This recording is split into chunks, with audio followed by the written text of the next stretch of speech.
পর্যন্ত মাফ করে দিয়েন আল্লাহ। আমার পরিবারের যত সদস্য কবরের আযাব কিয়ামত পর্যন্ত মাফ করে দিয়েন আল্লাহ। এই দেশের সাবেক বেগম খালেদা জিয়াকে পরিপূর্ণ শিফা দান করিয়েন আল্লাহ। থেকে পালিয়ে যাননি আল্লাহ তার এই দেশপ্রেমকে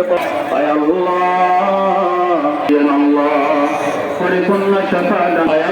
আপনার অনেক বান্দা এখানে একত্রিত হয়েছে ভরসা নিয়ে। আপনার বান্দা কি সন্তান হাজী আমিনুর রশিদ ইয়াসিনকে কবুল করে নিন আল্লাহ, শানি করে দিয়েন আল্লাহ। হাজী আমিনুর রশিদ ইয়াসিন সাহেব যেভাবে কুমিল্লাবাসীর পাশে ছিলেন আল্লাহ, হাজী আমল দানগুলো কবুল করে নিন আল্লাহ। তিনি আলেমদেরকে মহব্বত করেন, তিনি মসজিদের সাথে সম্পৃক্ত থাকেন।